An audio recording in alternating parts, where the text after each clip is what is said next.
My name is Preston Hupy, and welcome to Organizational Structures and Why They Need to Be Changed. Out of chaos, does organization appear? Does the need to organize from chaos arise from the system it belongs to?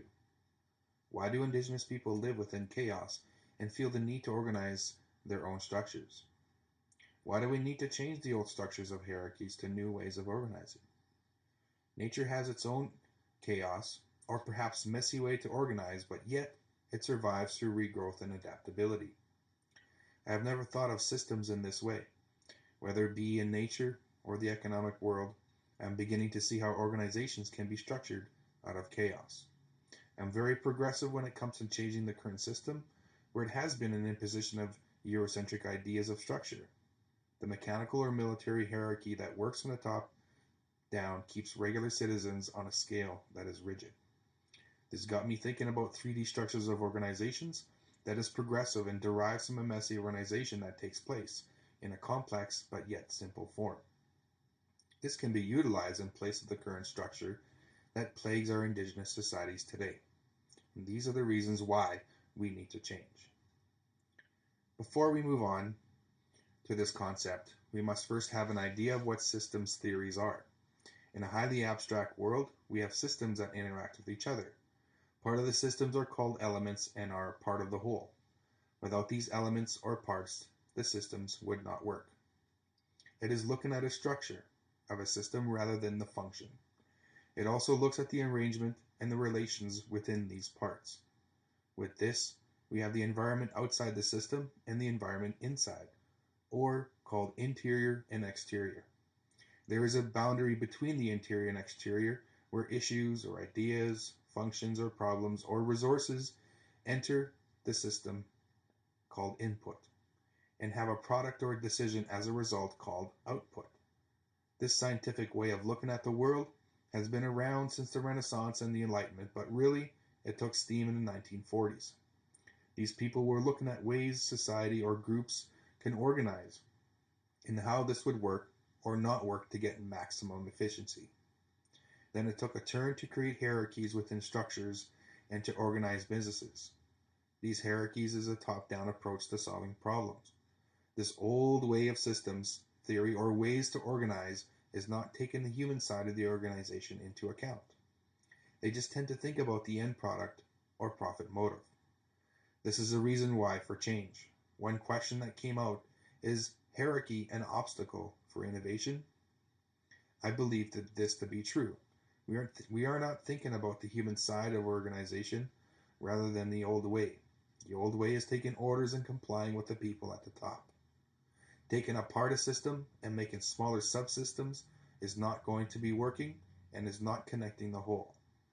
Now the way to think about organizations is everyone taking part in the decision-making process with no ranks while having every opportunity to improve the organization and where it needs to go. Without having everyone involved with this process, many seem to not feel they are part of the organization.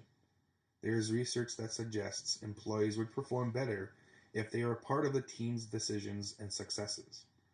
The Hawthorne studies found that monetary incentives and good working conditions are generally less important in improving employee productivity than the individual need and desire to belong to a group or be included in decision making and work. This suggests that people do not need extra incentives to create innovation, to become more than what the organization can become. This study was done in the 1920s, so why hasn't anybody used these findings to their advantage today? I'm sure they have, and this would be a good reason why to change. They knew by allowing for human side to flourish, it would increase gratification within the organization. Many organizations are still using the old military industrial model that only creates leadership from the top down. This is another reason why change is needed. What is missing is stewardship, where Bloch cautioned that leadership may change, but the philosophy does not. What is needed is to combat this is to focus on how to communicate and ask questions like, are we resisting or assisting? Many things can describe what a new organization can be or organize, but only when people feel they are a part of that organization. Only then will the 3D notion of motion occur within. I will explain this later. This is the thought that I have been working with and thinking about when looking at new organizational models, such as a sphere that moves in and out together. This is great, but the philosophy of organization will be known when all feel the need to change with the stewards of change. In a Forbes magazine I came across, the top are aligned, and if this is in place, it all can begin to cascade down through the rest of organization. The top starts to promote the change from leadership to stewardship, and the top must want to sustain change. They cannot even think of themselves as being at the top. Then this synergy is passed down to the rest of the organization, where they will pick up the need for renewed change and take ownership. They see they are needed, and they feel they are a part of the organization's decision-making process because they would be. They will have answered for themselves the why to change rather than being forced to change. We all know that this is not a nice feeling. If not, we end up with is trying to run change through a have-to environment or culture, and we begin to see it stop or even slow down. The answer is yes. Yes to change the organization so everyone will be the change and all can be synergized. This synergy can be passed to all people within work in the organization only if the stewards of change sustain this and create an environment that allows for everyone to be changed. So, how does this new way to organize look like? In a book, Simple Way by Margaret J. Wheatley and Maren Keller Rogers, it states, no one worries about designing the system. Everyone concentrates on making sense of their relationships and needs that are vital for their existence. Through messy parallel activities, life organizes its effectiveness. So, I started thinking about fractals. In other words, chaos theory, and how messy existence starts off simple. Fractals are the same whether you're at a small nanoscale or big cosmic scale. Branches, leaves on a tree, snowflakes, veins in your hands, and the stock exchange are all fractals. If organizations are thought of this way, parts of the organization are the whole. And it doesn't matter the position or the scale the person is in. They will be part of the whole.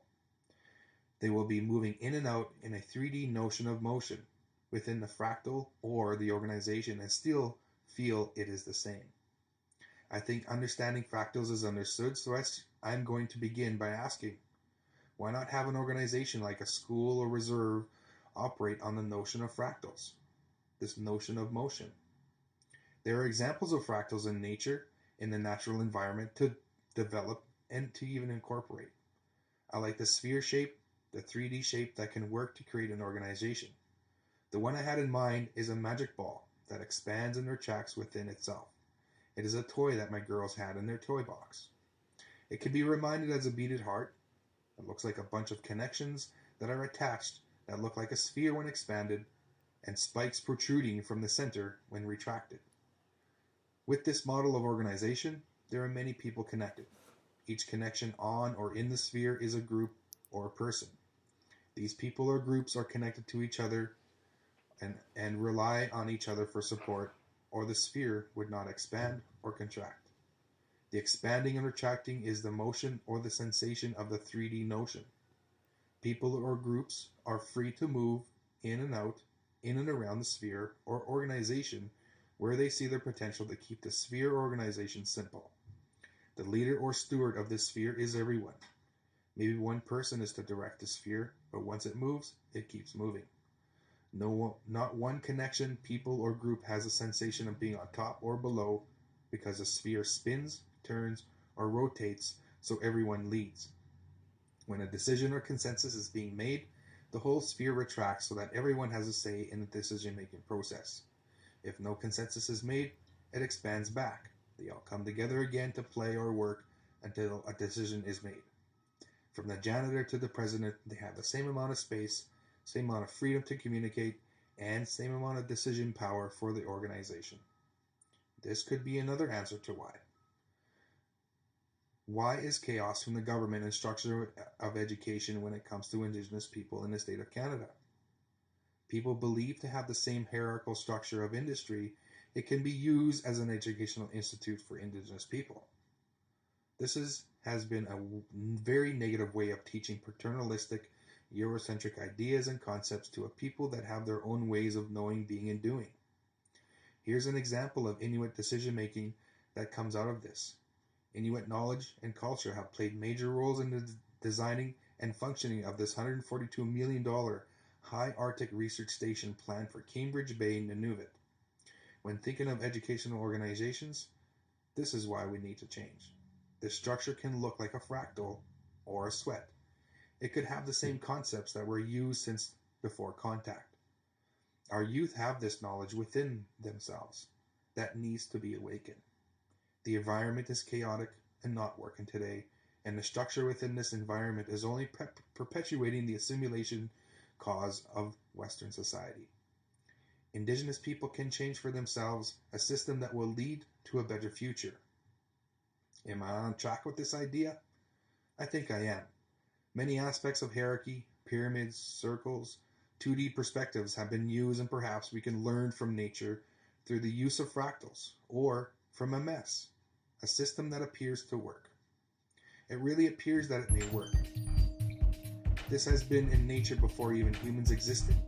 We can learn from nature and how it organizes itself for our benefit. And it just seems more a natural way of organizing a system in school, community, or business. Yep, thank you.